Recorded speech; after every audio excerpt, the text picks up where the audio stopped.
And 3, 2.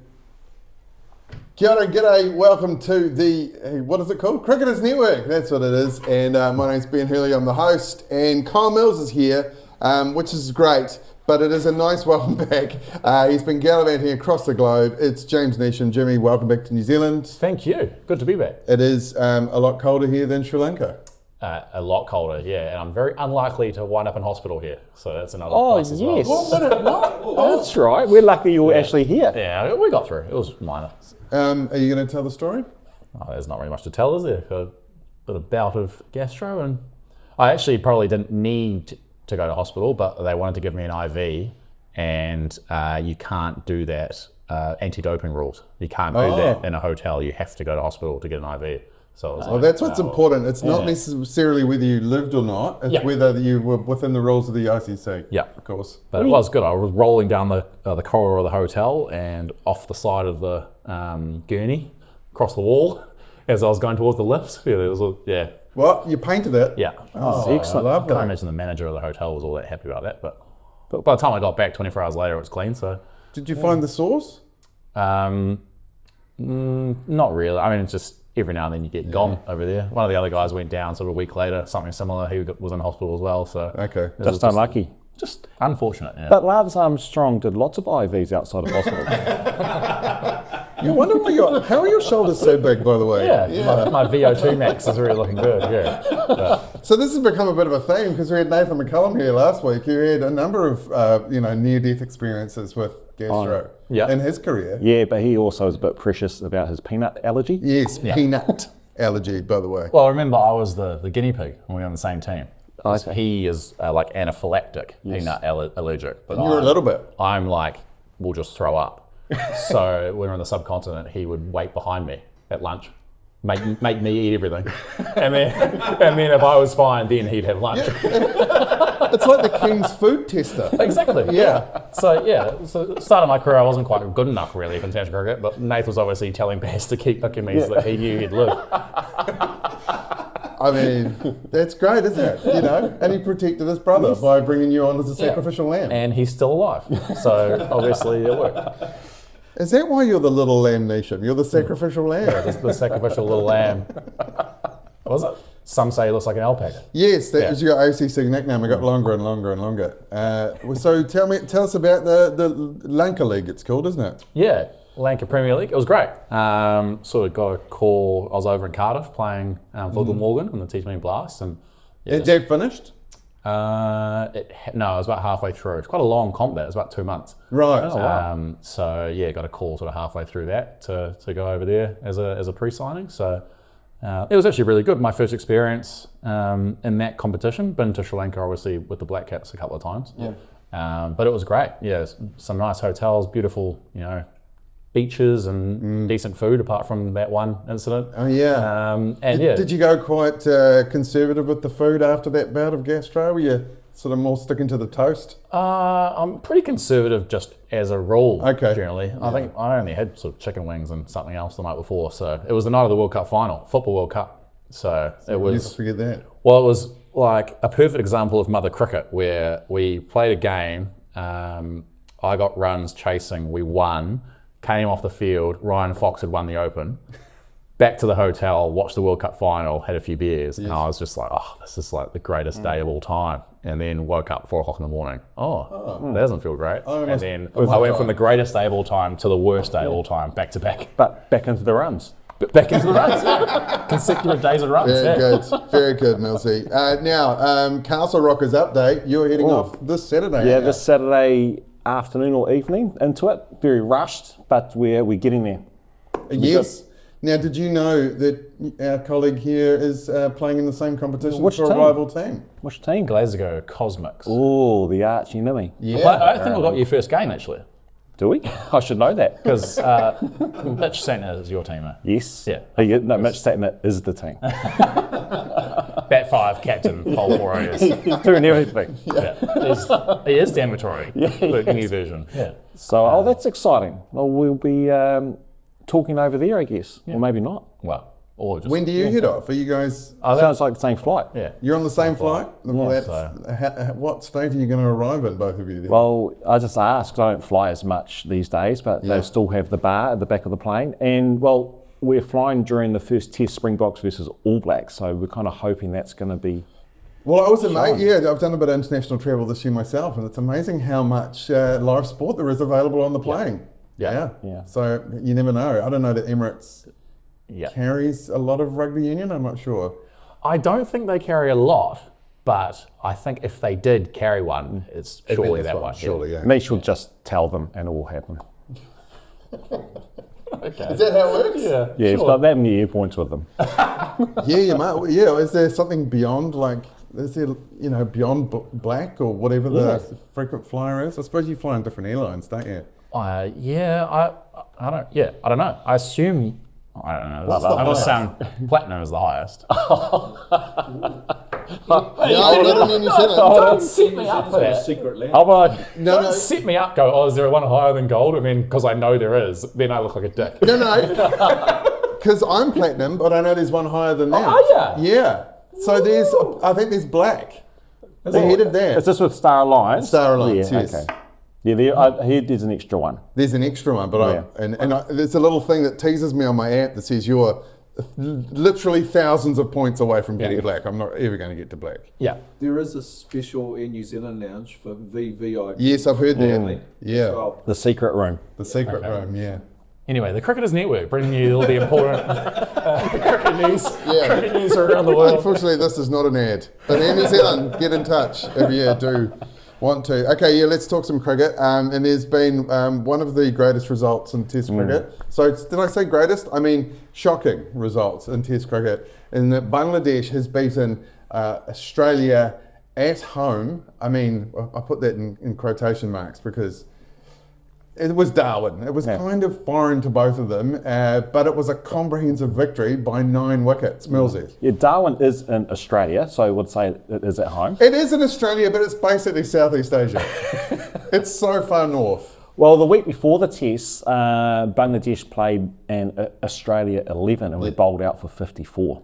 And then to go out and do that, you never would have picked it. Because normally in cricket, the longer the version of the game, the best team will always win. Yep. You narrow it down to, say, a T20 7-over game, then it's a lottery, just for someone to have a good day. So in my wildest dreams, you never would have picked it. So now all the question marks are coming out about this ageing Australian cricket team.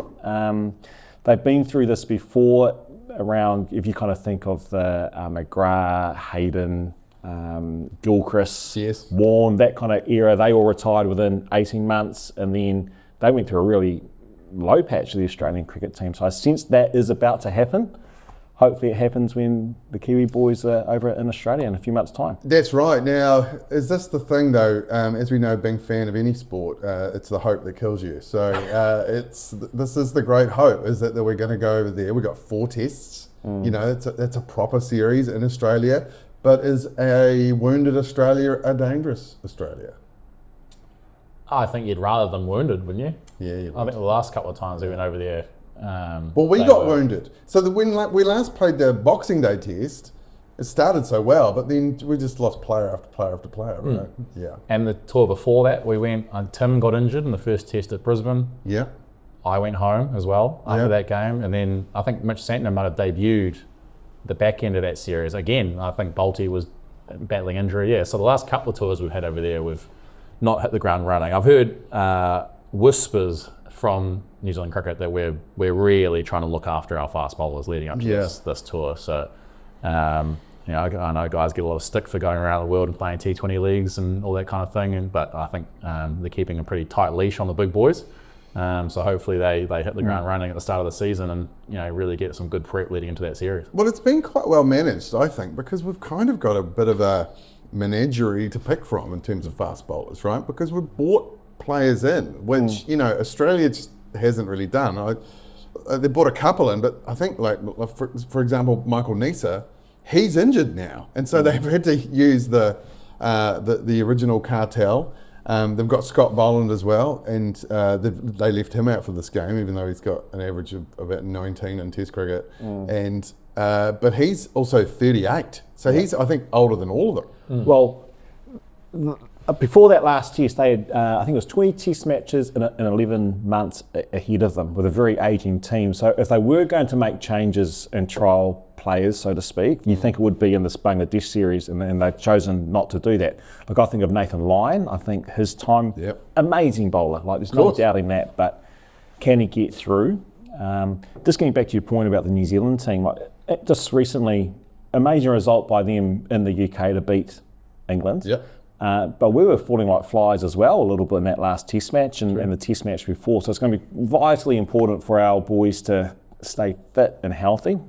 It pleases me what you've just said about looking after the bowlers. But yeah, any cricket team that tours Australia, it's a tough ask. But we need to be fit and healthy and batters scoring runs. If we can do that, then we've certainly got half a chance. So who are we looking at? Matt Henry, Kyle Jamieson, Will O'Rourke, yes. I guess Blair Tickner's in there, and that menagerie. Jacob Duffy, Ben Sears. So there's a good group. That's 6. Is there anyone else knocking down the door?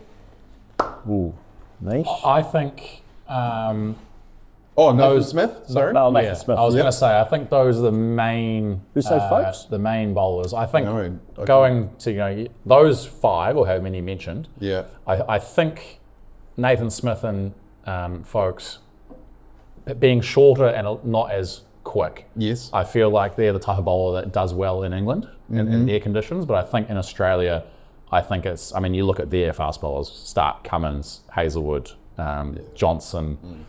even Boland's a big guy. Like, you need to hit the deck hard, I think, to get results in Australia. And I know their wickets have changed a little bit over the last 2 or 3 years. Maybe at the Gabba, you'd play one of them at the Gabba? Yeah, potentially. But I think we finally have the tools to beat them at their own game in Australia. Big, tall fast bowlers that bowl 85, 88 miles an hour, nicking guys off, ball carries. And I think I'm always less concerned about Australia's fast bowling and more, not concerned, but I think their batting is probably the more interesting talking point. They've got, huge issues in the top 4 with what they do with their openers. Marnus Labuschagne, do they commit to him for the summer? He hasn't scored a Test 100 in 3 years. Steve Smith, I mean, he's obviously one of the greatest players of our generation. Looked a little bit rusty. He did, but he kind of carried that line up, right? Still. Yeah. And I mean, it's interesting because you talk about, they brought Matt Renshaw in for this test as opener. If he doesn't get runs, well, then where do you look to from there? You're all of a sudden got the merry-go-round going. And well, they're also batting Travis Head out of position as well, because he got the 100 last year against the Palms, and so you can be an opener now. So is he still the right answer at the top of the order? So they've got big question marks in that top 4, as you say. So they potentially drop him down. They've got rid of Jack Weatherald. You only got one opportunity. So there's too many panic stations there. Well, I'd like to talk about that a bit, because Jake Weatherald's been dropped for the second test, which is in Mackay. Now, his record, didn't set the world on fire, but he only played 6 tests. So high score is 72, only 150, but some useful kind of starts, I guess, against the English. So 6 tests, average of 20. Like, put your selector's hats on for a second. The guy's 31, so he's sort of... He's not too old, there's still a possibility that he'd fight his way back into the team. Like, how long do you give an opener, I guess? Yeah. And current day, like, opening seems to be, there's like a pandemic of openers across Test cricket. It's a really tough job, averaging 35 is the new averaging 45. Was he given enough of a chance? I think so. Apparently he was beating the door down pre-selection. You've got a lot of Sheffield Shield runs. There's another kid over there, you'll know more about him than me, McSweeney. He looked lovely a couple of years ago, but for some reason he's not an opener though, is he? They played him as an opener, but I think he's a natural sort of 5'6", isn't he? he get boomered? I think he got boomered, yeah. Wouldn't be the first. So he was at Northampton in the winter. I mean, Jake Weatherald was at Leicester, playing Div 1 County Championship, averaging 60 You got runs for this winter. So he can clearly play. I just feel like, it's so situational, especially as a top 3 batter, where your career will obviously have ebbs and flows. You get picked for the Ashes, and they played on some snake pits in that series against a handy bowling attack. You get 3 tests there, you don't get any runs. No one really got runs. And then you get 1 test coming back out of the middle of winter in Darwin on what was nibbling around as well. It's sort of, you just need a couple of home tests at Adelaide Oval, the Gabba, MCG, get your feet under you, and then you're sort of away. Yeah. But, the interesting one for me is that how they've picked that squad for 2 tests. Yeah. People forget that. Australia picked that squad for 2 tests. And then after 1 test, panicked, dropped it better, picked someone else, brought them in. It's sort of, so there's a little bit of noise going on there. What was interesting for me with that test match was there was a bit spicy and green at the start, right? Australia, I think, won the toss and they batted first. Yep. I believe against any other team, they would have bowled first. But I think their confidence on how they probably disrespected Bangladesh a little bit. Overconfidence, hubris, even. More bat first, the old Australian way. But it definitely was spicy that first day. It was a green tinge to it. And I certainly believe any other team, they would have won the toss and bowled first. I thought it was a bizarre decision at the time. First test of the summer, not even the summer, first test of the autumn, coming out of spring, coming out of It's insane, coming out of no cricket Yeah. on a wicket that doesn't host test cricket regularly. You look at it and you go, surely you just have a bowl there. Let's just have a look at this wicket for a couple of sessions, see what's going on. That's right. And they chose to bat and with biggest question marks around that top order, and they've got caught. Yeah, they have. And it wasn't just the fact that they were bowled out cheaply, like Sri Lanka, I was about to call them. They were smashed. Yeah, they won by 9 wickets, Bangladesh. It wasn't. They've just got over the line. It was a 9-wicket win. Yeah. And it was like old school Test cricket too. It wasn't. No one was smacking it around in the Bangladeshi team. Like they scored their runs slowly. And Cam Green, who was possibly on his last orders, scores at 100. I think he scored something like 56 singles in that 100. Yeah, so that's old school Test cricket. He was desperate. You could see the way he was batting it. He was desperate. He knew that there was going to be a chopping block. And he's obviously got through. It's funny, I'm in a WhatsApp group from Bangladesh Premier League from February still. They went crazy, mate.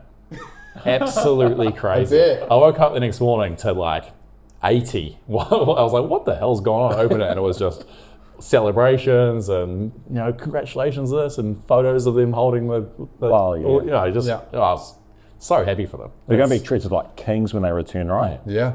They're probably about to get absolutely trounced in the second test. So only 3 overseas wins for Bangladesh in Test cricket. One against us and one against the West Indies, and this is the 3rd. So it makes us look a lot better, I think.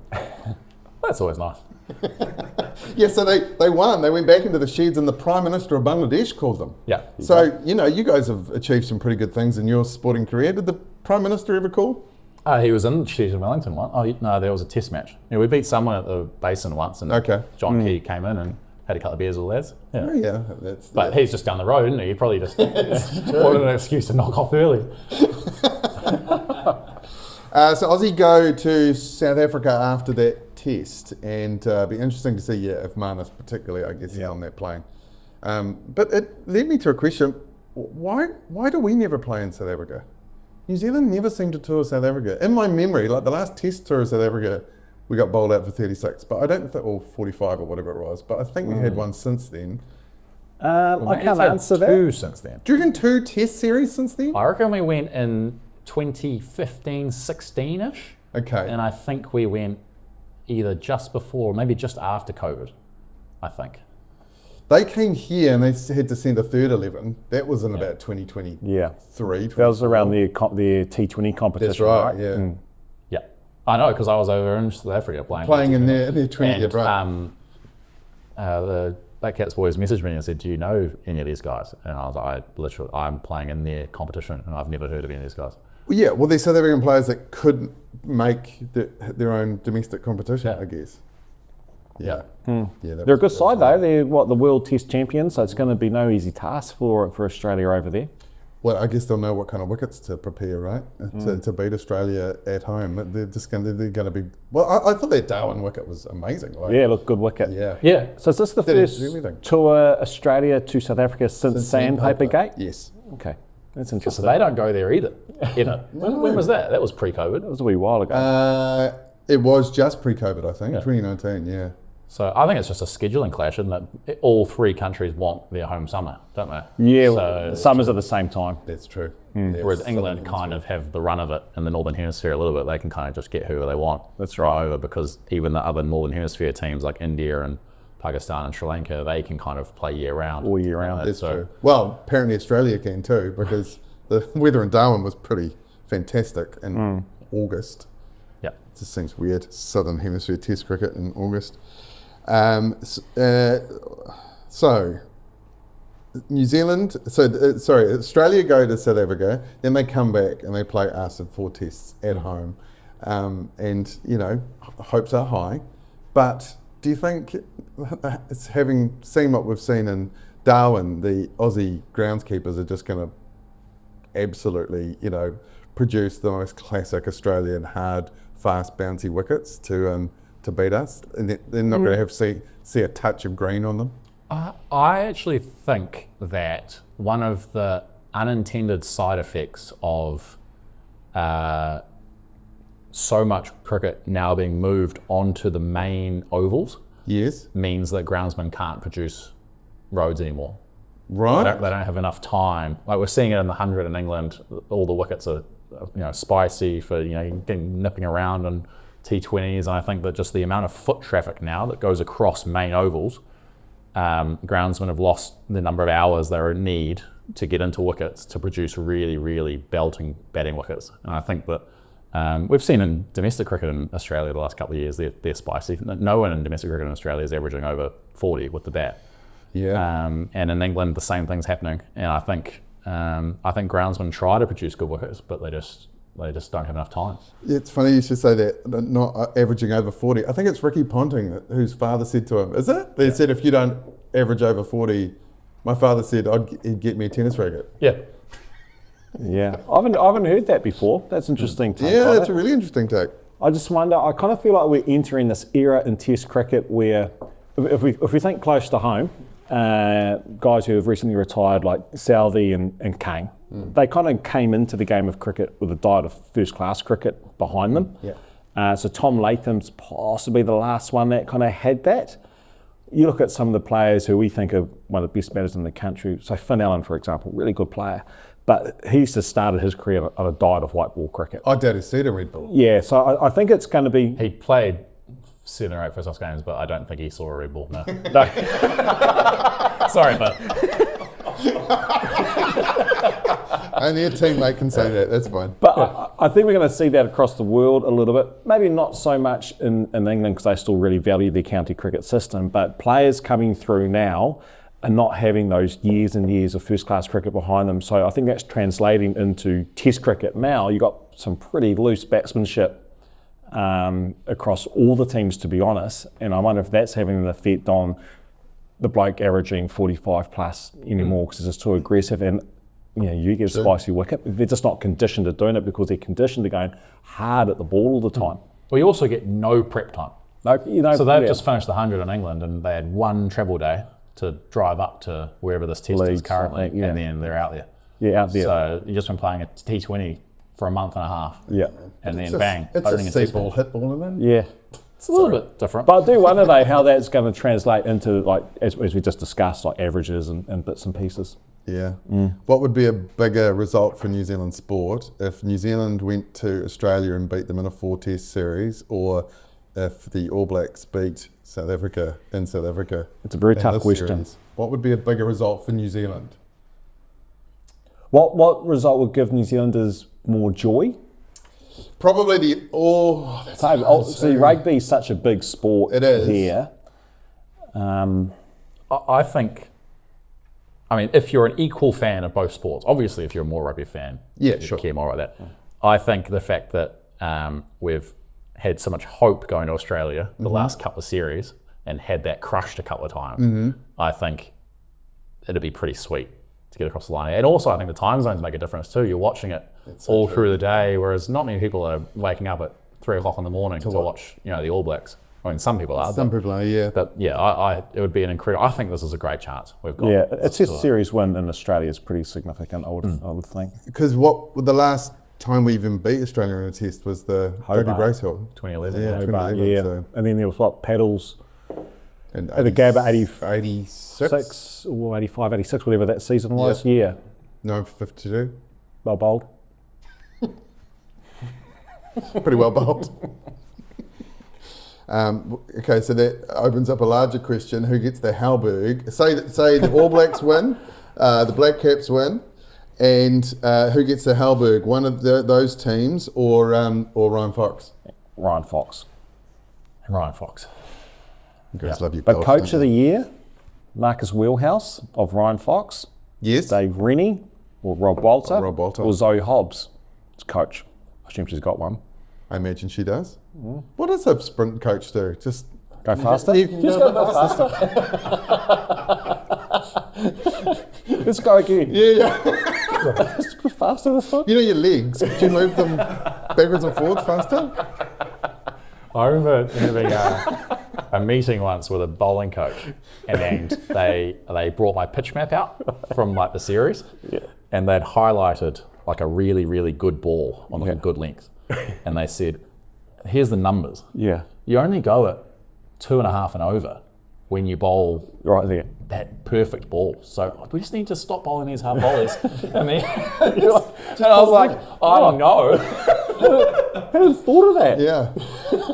Do you know if you hit every ball for six, your strike rate's 600? Yeah. Yeah, so you should why not do that? Yeah. So at the death, this guy, he doesn't score very well off Yorkers. Yeah. Okay, well, how does he go off low full tosses and half volleys? Yeah.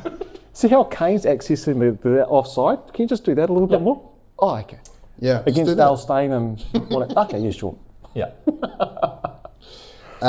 England currently in the middle of a test match against Pakistan. England, with all their troubles and woes and changes and everything, bundled out Pakistan for 160, I think, last night. What is wrong with Pakistan? Because in my memory, I'm showing my age now, but Pakistan produced some of the greats ever to play the game. Some of the fastest bowlers ever. Some of the best bowlers ever. Some extraordinary batsmen. Some all-rounders that go on to be president. and And then they call the team when they win. yeah. It's true. But it's a slump that seems to have continued for quite some time now. I'm not sure. You still playing in that league? Yep, I had last one off, but it's just politics, in one word. It's unbelievable talking to some of these guys around the things that they have to deal with off the field. And you sort of go, a fast bowler comes in and they bowl really quick for a season, and then they're told that they have to do this at the academy and change their action this way, and then they get injured and they just get booted out the back. And then, it's sort of like, it's an incredible world of, I think Jason Gillespie mentioned his coach as well. Yeah, that's right. There's crazy team meetings going on where different people are saying you have to do this and these people have to play, and it's just, It'll be a nightmare. I couldn't imagine playing under that. I mean, international cricket is hard as it is without having to deal with all that other stuff, off the field. And What current coach, of course, Mike Hessing? yeah, Is he coach of the red ball team or just white ball? Or the whole lot? I get confused with that stuff as well. I don't know either. I thought he was all three. But I kind of we touched on rugby just before. I always liken the Pakistan cricket team to like the French rugby team. You literally do not know what you're going to get. Like the Warriors a couple of years ago. they're sorted. White Now ball. we're good. Sorry, it's just white ball. Yeah, white ball, yeah. So the French rugby team you can beat them by 60 points one week, and the very next week it's a close affair or they haven't beat you. And the Pakistan team, you just touched on it before, amazing talent, but then sometimes you work out, you look at the scorecard and go, how's that happened? You might probably not be able to find, but just look at the captains in the last, they would have had 15 captains in the last 5 years across 3 formats. So that actually, I should have looked this up beforehand, but Babar Azam was supposed to be back as captain and now he's not. So he was available for this test, eh? Is he injured? He got hit in the warm-up game. Oh, I see, right. But it's just, PSL is similar. You see teams and they go really well for like the first 6 games of a competition and then have one bad game and then they drop like 4 players. And you sort of go, how you guys are going well? You're 4 wins from 6. Like just go. Oh, sorry guys, like bad day. Move on. But it's like, oh no, you're out. He's out. He's in, and you kind of go, oh my god. So that breeds a culture of I need to look after myself, because who knows what's going to happen if I go out and try and play for the team and it doesn't work. I could be playing domestic cricket next week. So you kind of you breed that kind of attitude, and then when the going gets tough, you can't play like that. You have to be looking outwardly in pressure situations to perform. Because it's a good competition, isn't it, the PSL? I know everyone who plays in it enjoys it. Yeah. It's an outstanding competition. The quality, I mean, every year guys go and they go, oh my God, you should see this kid that's come through bowling 150 out of nowhere. Almost across the board, 1 or 2 guys. And the quality of fast bowling is outstanding. The wickets over there can be so flat that you basically have to bowl rapid or have gun slow balls to survive, or else you're going for 50 every game. So necessity breeds them producing those kind of bowlers. Yeah. So let's talk about England. Joe Root is back as captain. I guess just safe pair of hands. He seems to be. I've heard him interviewed a number of times. He keeps using the word excited. He doesn't know what else to say. That he is excited. Excited to work with Stephen Fleming, of course, but to I guess do the job not in COVID, because I think that took its toll. Yep. Certainly, and obviously a very good player. And the alternative, I assume, was Harry Brook. Yeah. And for me, he's not there yet. Like he seems an amazing player. What a talent. And it would be in all 3 formats. Yeah, it's too much. They play a lot of cricket up there. Then obviously this team's going to come under a lot of scrutiny. It's probably one of the most scrutinised teams in world sport in all respects. So I think having Root there compared to Brook, just you go away, focus on your batting, build a test career, still learn, maybe pull the reins back a touch. It's a bit of a luxury, I guess, to have someone like Joe Root in the team who's done it pretty successfully. I think he had a sort of a tenure of 2 halves. I think much like Ben Stokes did. It was good to start with and then not very good. Yeah. But it made me think, actually, if the New Zealand men's team, if we lost Tom Latham, say, as the Test captain, who would be next man up? And it's only an injury away, as you see, you get hit on the hand in a warm-up game, and suddenly, who would be... Too early to go to a Russian? Too young? Is Russian... For me, yes. Yeah. Has he captained any team? I imagine he has, probably age group stuff, but... Yeah, probably. Well, he would have been the best player in all his age group and school teams going through, so I assume he would have... That's what you do, isn't it? You just make your best player captain until everyone's about 20. We touched on the Australian ageing team before. We've actually got an ageing team in many respects, especially in that top order. I think Russian would be the only ones in the 20s, I would have thought, and the rest are in their 30s. I guess Daryl Mitchell. He's got Daryl Mitchell. Des is 34. He is, but I guess he'd probably be next man up as skipper. Yeah. He has a sort of, he has a mana to him, doesn't he? Yeah. Well, he skippered the T20 against Canada when Mitch Santner went down with food poisoning, so he was next cab off the rank there. Actually, that's another one, I guess, but Mitch doesn't play every test, so I guess he'd be another candidate. But Conway, then you've got Blundell. Tom Blundell. Again, I don't think... Again, those guys are mid-30s, aren't they? Yeah. But I think but going back to Joe Root, what a great way to start your captaincy, abolishing a curfew. Yeah, exactly, right. That just really sets the tone. You straight in, walk in the door, lads, go out as long as you want. But be adults. Yes, be adults. But was that decision maybe influenced by the fact that they're pretty confident they were going to beat Pakistan and they wanted to know they could go out and have a bit of a bender at the end of the test? Well, yeah. But they did that anyway. The first thing Baz did after they introduced the curfew was then, as soon as they won their first test, went, nah, you're not happening tonight, lads. But I saw Alistair Cook made a great point on the BBC coverage that 95% of the time as captain, by the time you finish and you give the reins back, you're actually the best as a captain as you've been the whole way through, but you're just mentally cooked, so you can't do it anymore. Extremely rare that a player will captain for a period of time, hand the reins back, and then continue to be a world-class cricketer for 4 years, 5 years, as it's been, and then have time to kind of get that love back again and kind of get the energy back and go, I could actually have another crack at that. It almost never happens. You sort of give the reins back and then 2 years later you're retired. Whereas Joe Root's had such a long career of such quality that he's actually earned almost a second crack. And there's a time limit on it as well. And it's always easy. It's like running a 1500 versus running a yo-yo. It's a lot easier when you know there's a finish line. Yeah. I wonder how long push harder. he will go for the Ashes next year, this time next year? Because he's up there in age also. Yeah, Like, 36. I mean, he'll definitely play through the Ashes. yeah, play through the Ashes. I think that's the plan. He can keep it all the way through to then. But post that, I wonder. Yeah. I mean, you'd have to think that taking the reins now they would have had a discussion around getting through the Ashes. Yeah. Otherwise, there's no point. Captain for the next 6 months and then give it to Harry Brook pre-Ashes. You know, you'd surely want him to have a run in if it was going to be him for that series. And I can't recall, did he captain a home Ashes? I assume he didn't, and they would have lost it. He lost the one. They lost 5-0 in Australia, I think, under his reign. I think they maybe drew it. Was it the Headingley test where Stokes and Leach? Oh, it was too. Yeah. Root would have drawn been the captain. series, yeah. So I assume that's a bit of motivation because he's got enough Test centuries to be content, I would have thought. You would think so. Maybe not. A lot. But I think he's a bit like Hayne was, where he just plays. You know, he's not really motivated by anything. Like, I want to get to that goal or that number of runs. I think he's just comfortable with what he's doing and enjoys playing, and sort of you just keep going, don't you? Well, he's still the best batter in that team. Remember, they're not.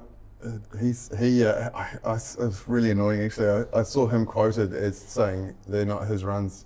They're just custodians. I did see that. But that wasn't his quote. It was him quoting Kane Williamson. Yeah. Yeah. Anyway. Yeah. I mean, I don't really. Do we believe that? I don't know. Did Jeff Boycott believe that? No, that was a very different and quite selfish era of cricket, I would say. Yeah. Do you I feel feel- like there's room in Test cricket to be selfish? Okay, so that's a good point. So does Cam Green feel the best in that Australian side because he got 100 in a losing side? 100%. Yeah. Yes. Unquestionably. Would he feel better today with that result than if Australia had won that test but he got a duck? I think if he was honest with himself, Yeah. he would rather the 100 than the loss. Because Particularly his with- spot your was spot, yeah. hugely under pressure Yeah, if he that's didn't get true. runs in that game. That's true.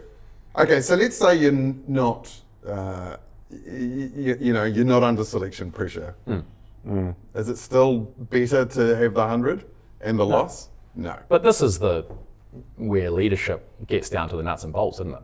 It's you build trust in a player group for a long period of time, so that when you go up to a guy and you say, "Hey mate, like don't worry about it. Like I know you're a bit short on runs lately, but just keep doing it, keep trying, blah blah blah." Yeah. And he believes you. Whereas as soon as you see another person get pinged in the team, you go, uh-oh, and everyone knows who's in the runs and who's out of the runs and all that kind of thing, and you look around and you go, uh-oh, I'm next. And if you're playing white ball cricket and you get a chance to get a score, I mean, you'd be stupid not to try and maximise your own score to stay in the team. Yeah. So that's the thing that's so important about, especially tournament play. You can go to a World Cup or an IPL or whatever. The players having trust in the leadership and the coaches and the selectors to know that they can go out and be free and play for the team. And if they get a match up, they can take it down. And if it goes wrong, it's not going to cost them their spot in the team. That's how you win tournaments and pressure moments over a long period of time. And I think that goes slightly back to what you said about Pakistan earlier around, I think they're so chaotic in that group that you can't focus just on the cricket when you're out there. There's always noise in the background around, selection and that kind of thing. I think the Aussie line, let's go at the top order, there's too many players there in survival mode. They're surviving for their career. So you think of Weatherall, he was in survival mode. Yep. Labuschagne's in survival mode. Green was in survival mode. He's probably got a few credits now in the bank. Bo Webster is in survival mode. So there's actually a number of players there that are trying to Lion, yes, Yeah, like Lion surviving, is, yeah. and probably have a mindset of I just want to get picked the next test. I want to get picked for the next series. Whereas the other players, obviously the fast bowlers, and then Smith and Head have got lots of credits in the bank, which give them a little bit of comfort. Yeah. All right, let's finish up with some actual New Zealand cricketers playing, albeit in the 100. In the 100 final, we had Finn Allen, Mitchell Santner, Michael Bracewell, and Tim Seifert, I believe player of the match, was 72 off 38. And the trophy goes to Manchester. I don't know if you guys saw any of this. I saw some highlights of Seifert. Yeah. Amazing. smacking it. Yeah. Jesus, he's smacking it. Well, what a period, what a year for Tim Seifert. Like, Yeah. Yeah. He's just in that sweet spot. Like, what's his age? He's a hardened. I reckon he's 30, maybe Yeah. just not quite 30. Yeah, so people say, you know, you're at your best in your late 20s, early 30s. He's in that sweet spot, understands his game, probably plays with a fair bit of freedom because he's got these contracts around the world, and so he's not, well, I just touched on with the Aussie, but he's not surviving, you know. He's just knows his game, backs his game, believes in himself. He's just in a real sweet spot in his career. And I think he's developed a bit of nuance around his batting in the last year or so. Like I noticed in that final, he got 70 off 30 maybe, 70 off 35. Didn't play a shot to Mitch Santner when he came on to bowl. Just noodled into cover, got off strike, Right. sort of identified that was a dangerous matchup to him, and then just got through it and then carted everyone else all over the place. And I think you're right, he just knows his game now. He knows exactly what he's doing. If a coach came to Tim Seifert in a T20 comp and said, I think you should do this, he'd probably just walk off. Yeah. He'd be like, thanks. but no I know thanks." what I'm doing. Yeah, I know what I'm doing. You know, whereas sometimes when you're searching a little bit, you listen too much to different voices. You go, oh yeah, that's probably a good idea, and before you know it, you're listening to 5 different people telling you 5 different things, and you're up the creek. I know. I think with Tim Seifert, internationally, there was a bit too much pressure on him almost early. Like he was touted as the new Baz. He was this, wicket keeper who could smack it everywhere, and consistency. It's a hard thing in T20 cricket, isn't it? But I don't know. I feel like he's playing without any pressure on him now, and it's really helping. It's good. I love seeing Kiwi boys having success in these leagues over the world, around the world, because it just proves we've got a great sort of system here where we can produce really awesome cricketers who not only just have to play international cricket. We've got this other whole bunch of players around the globe just doing their thing, but having success doing their thing. And I think it just shows, we can sort of play half decent cricket. Is Tim Seifert in the European League? No, Signed him? no, he's in the Caribbean Premier League. He's went to CPL, yes. He's a gun for hire. He is, yeah. There's not many Kiwis in the CPL, actually. There's Molly Penfold's playing in the women's competition, but I believe Glenn Phillips, who loves it there, he's in the CPL, but I think that might be it. I haven't spoken to Glenn Phillips in a while. Oh, Tim Robinson, yes. But I saw some footage of him. It almost felt like he was going to be at the Commonwealth Games in the weightlifting division. You see some of the stuff he is doing on social media, like the weights he is lifting. Are you saying that he might have an IV in his hotel room? Yeah. It's amazing. What's going on there? Don't even get me started. He was squatting these weights, which like almost mirrored and a flying van planes. on either side, and And flying planes. flying planes. So he was only home for a few weeks, but he seemed to do massive solo flights and a lot of gym time. And I don't know if he's got kids. Explain all this to me. Does his Nish. wife see him? It's inexplicable. It is. Yeah, he's benching, I think, about 170, 180 at the moment. He doesn't seem to own any t-shirts. No. So No t-shirts. New Balance, I know you've got t-shirts. New Balance, I know you've got t-shirts in that factory. Send him some, please. He's getting his pilot's license. He brings his simulator with him on tour. So I went into his room. Where was it? T20 World Cup maybe. And I mistakenly poked my head through his door. And he goes, "Oh, Nish, come do some flying." And I was like, oh, okay, and he set me up.